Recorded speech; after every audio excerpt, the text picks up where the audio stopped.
Prime Minister Justin Trudeau welcomes U.S. President Joe Biden for his first official visit to Canada. Happens this afternoon.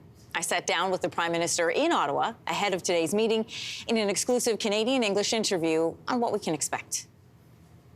I feel like so much has happened already in this past year. New things have happened. We've marked the 1 year of the war in Ukraine. We've shot down spy balloons. We've Googled the word raconteur. We've banned TikTok off of government phones. There's a lot to talk about in 8 minutes. So let's start with security. It is expected to be the top topic of conversation when we meet with President Biden.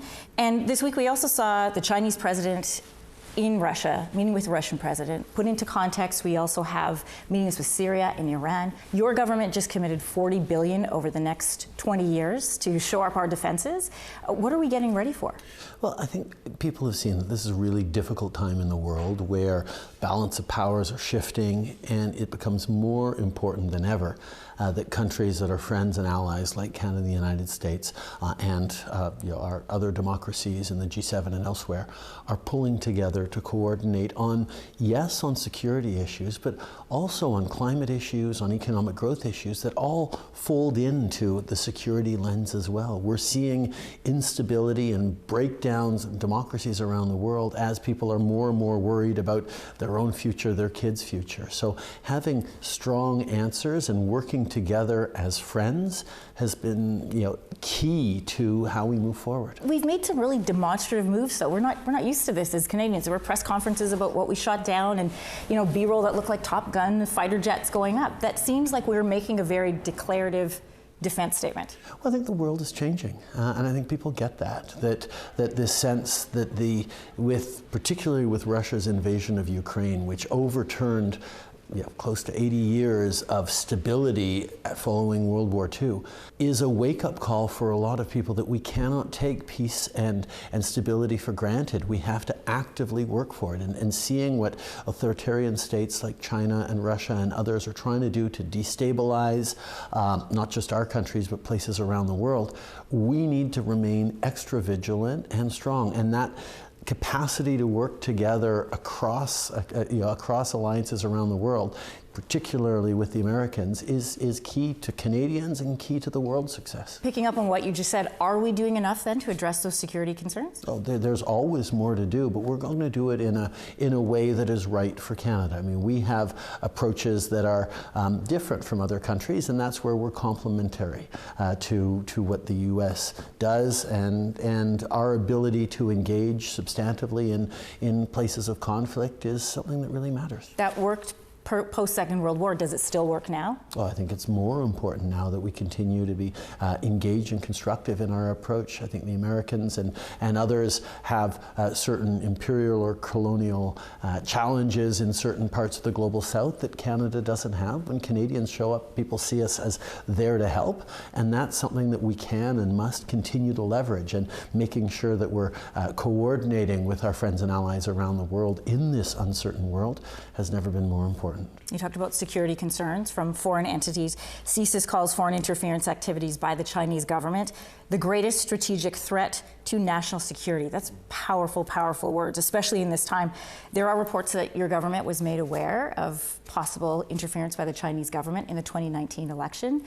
Were you aware of any interference? Not only were we aware that there were challenges around interference in our elections, in our democracy, in our academic institutions, in our businesses, we actually put together an expert panel before the 2019 election to make sure that our election outcomes weren't influenced by anyone trying to interfere. And that expert panel of top public servants and security officials was able to reassure people and able to say, our elections in 2019 and 2021 held. They were the right outcomes that Canadians chose.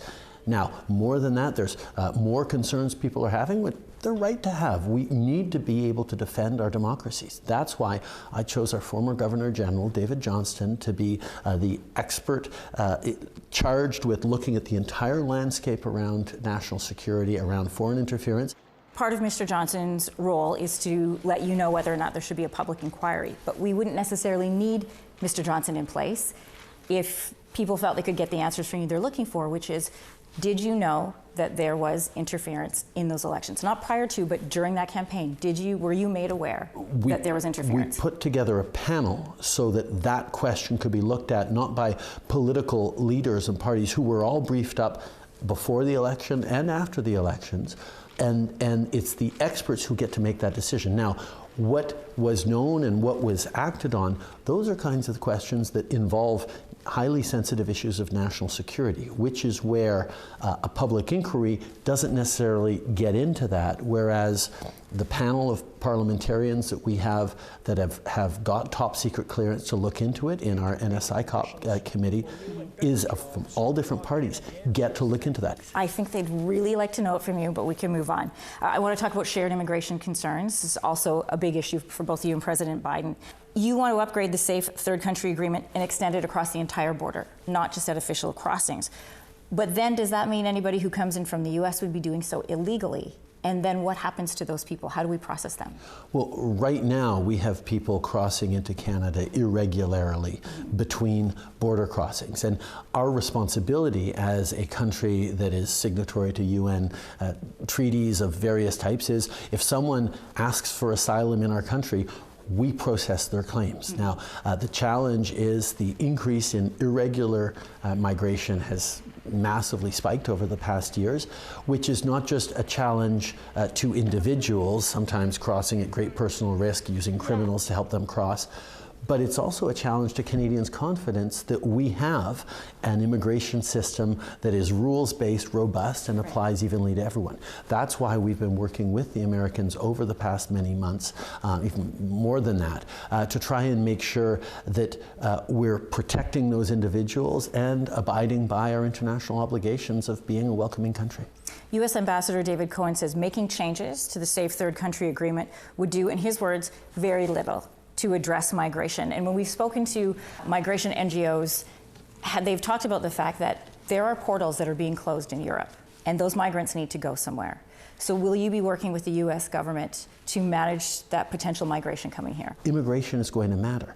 One of the key roles, and one of the key roles that I have, is to make sure that Canadians can continue to have confidence in our immigration structures and processes. And upgrading the Safe Third Country Agreement with the United States is part of giving Canadians reassurance so that we can continue to bring in the people who need to come in, the people we need to come in. Right. You and I know that that was created as a mercy, right? The asylum seeking. But we also know that it's being exploited by people who are exploiting migrants. Yeah. And so what assurances can we give to Canadians that those will be protected, that that mercy law is not being exploited? Well, right now, there are criminal organizations taking advantage of Roxham Road, for example, and sending people across both ways. Increasingly, they're going both ways. We need to make sure that we're working with the United States to demonstrate that we can continue to be open to immigration, but that we're doing it in responsible ways that don't put people at risk, of being vulnerable to criminals. Okay. There is immense pressure on Canada from the U.S. to extract and process critical minerals. It's an industry that's long been dominated by China. President Biden looking for new partners. We're nearby. The U.S. also announced this nearly $400 billion spending package for clean energy, and our own finance minister said it would be reckless to be left out of that process. So what are we doing not only to make headway, but to make sure that we're not standing in the way of progress? At a time where our entire economy of the future, whether it's electric vehicle batteries, whether it's circuit boards and rare earth elements, are going to rely on minerals and natural resources that are no longer reliably supplied by Russia or China, Canada has a real opportunity to expand, but not just in extracting raw materials, but in transforming them into batteries. I mean, if Volkswagen is coming to set up shop in Canada, it's because our environmental footprint, the quality of Canadian workers, and our supply chains with the world and our free trade deals with the world is really exciting. So yes, the Americans are interested in Canadian workers and our outputs, but so are Europeans and all allies around the world, and that's why it's so exciting to be building up these great jobs for Canadians right across the country. We almost made it through all of these topics in 8 minutes. Thanks, Prime Minister. Good to have you back on the show. Always a pleasure, Anne-Marie. Hey, Hey, thanks for watching. If you liked this, be sure to subscribe here, or you can check out more Your Morning videos right here.